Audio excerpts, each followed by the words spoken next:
మన ప్రభువును ప్రియరక్షకునకు యేసుక్రీస్తు ఘనమైన నామునకు మహిమ ఘనత ప్రభావములు కలుగును గాక.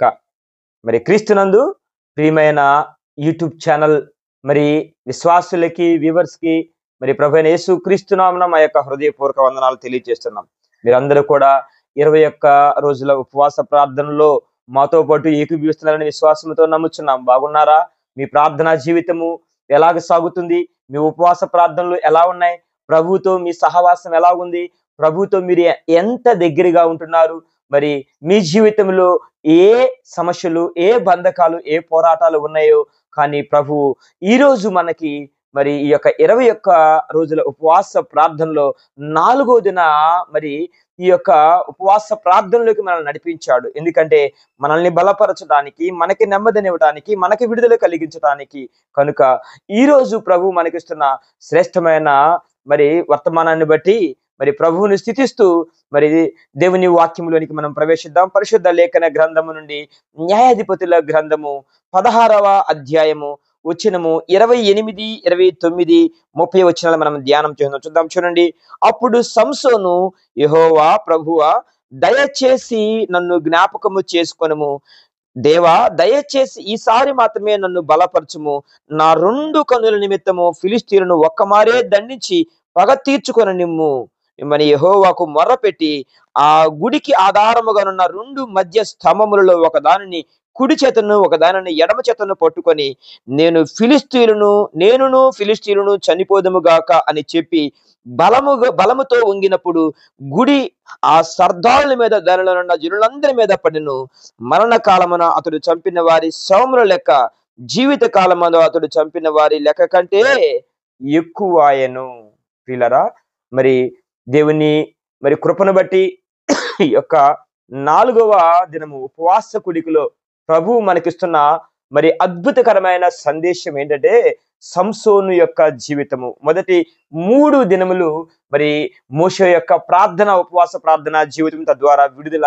రెండవదిగా దానియేలు యొక్క ఉపవాస ప్రార్థన తద్వారా విడుదల.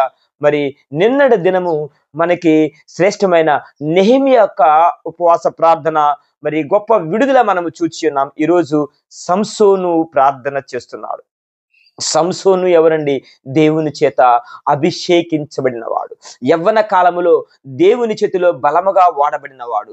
కానీ దేవుని ఆజ్ఞని మీరి మరి పాపమును ప్రేమించిన వాడుగా ఉన్నాడు. ఈనాటి మరి క్రైస్తవ కుటుంబాలు కూడా మరి కొంతకాలము దేవునితో గడుపుతూనే, దేవుని సహవాసములో ఉంటేనే లోక సహవాసాన్ని, లోక పాపాన్ని ప్రేమిస్తూ ఈనాడు చిక్కులు తెచ్చి పెట్టుకుంటున్నారు. మరి అట్టి స్థితి నుంచి తప్పించబడడానికి దేవుడు మరలా ఒక అవకాశాన్ని ఈ ఉపవాస కూడికల ద్వారా దేవుడు మనకు అనుగ్రహించాడండి. ఎందుకంటే సంసోను పాపము చేశాడు. సంసోను ఎలాగంటే మరి లోకములో ఉన్న ఆ యొక్క ఫిలిష్తీయుల స్త్రీలను పెళ్లి చేసుకున్నాడు. దేవుని యొక్క మరి అభిషేకమును పోగొట్టుకున్నాడు. తద్వారా అపవాదికి చిక్కబడిన వాడుగా, దేవుని నుండి వచ్చిన బలాన్ని పోగొట్టుకున్న వాడుగా ఉన్నాడు. మరి ఈసారి సంసోను ఏం చేస్తున్నాడంటే, ఇక నాకు ఎవరి ద్వారా బలము రాదు, ఎవరు నన్ను రక్షించలేరు, ఎవరు కాపాడలేరు, కానీ జీవము కలిగిన దేవుడు, సర్వశక్తిమంతుడు, సర్వాధికారి అయిన దేవుడే నన్ను కాపాడుతాడని సంసోను ఇక్కడ ప్రార్థన చేస్తున్నాడండి. 16వ అధ్యాయము వచనము 29వ వచనంలో మనం 28వ వచనంలో గమనించినట్లయితే, అప్పుడు సంసోను, యెహోవా ప్రభువా, దయచేసి నన్ను జ్ఞాపకము చేసుకొనుము. చూడండి, దేవా, దయచేసి ఈసారి మాత్రమే నన్ను బలపరచుము.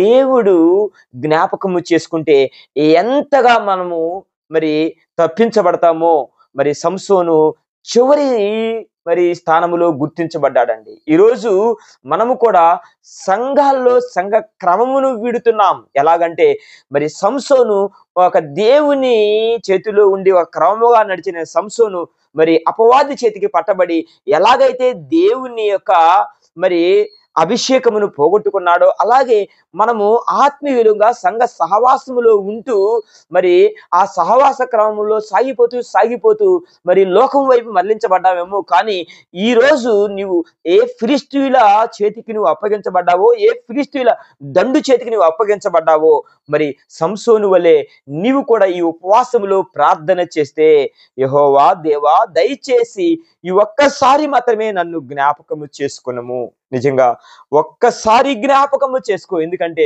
సంసోనులు ఒక పశ్చాత్తాపం వచ్చిందండి. ఎందుకంటే జ్ఞాపకము చేసుకున్నది దేవుడే. మానవులు ఏది జ్ఞాపకము చేసుకోరండి. నువ్వు ఏది చేసినా కానీ నీ పాపముల నుంచి మరి ఆయన నిన్ను క్షమించి నీవు పశ్చాత్తాపడినప్పుడు ఆయన నిన్ను జ్ఞాపకము చేసుకుంటాడు. ఎందుకంటే ఈ ఉపవాస ప్రార్థన దేవునికి నిన్ను అత్యంత సమీపముగా చేర్చి నీలో ఉన్న అహమును, నీలో ఉన్న స్వయమును, నీలో ఉన్న మరి పాపమును మరి దేవుని ఎదుట ఒప్పుకొని మరి నీవు ప్రార్థన చేయడానికి ఈ ఉపవాస కూడిక అత్యంత మరి శక్తి గలదిగా నీకు ఉపయోగపడుతుంది కనుక ఈరోజు సంసోను వలె ప్రార్థన చేద్దాం. యెహోవా దేవా, దయచేసి ఈ ఒక్కసారే నన్ను జ్ఞాపకము చేసుకొనుము. ఒకవేళ ఫిలిష్తీయుల చేతిలో నువ్వు చిక్కబడి ఉన్నావా? ఒకవేళ ఇదిగో సంఘము ఏ ఫిలిష్తీయుల చేతిలో చిక్కబడి ఉందో, నీ సంఘము, నీ కుటుంబము ఏ ఫిలిష్తీయుల చేతిలో చిక్కబడి ఉందో, ఒకవేళ నీవే ఏ ఫిలిష్తీయుల చేతిలో చిక్కబడి ఉన్నావో, మరి ఈరోజు దేవునికి మొర్రపెట్టు. మరి ఒకటే, దేవా ఈ ఒక్కసారే దయచేసి నన్ను జ్ఞాపకము చేసుకొనుము, ఈ ఒక్కమారే దయచేసి నన్ను బలపరుచుము అని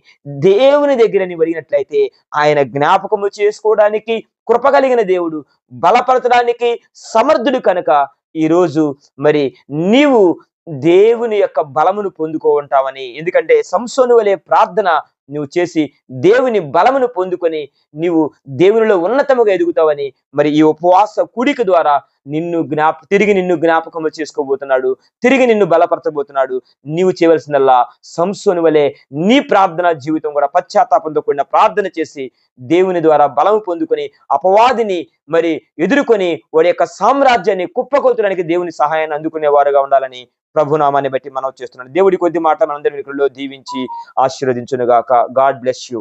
ఆమెన్.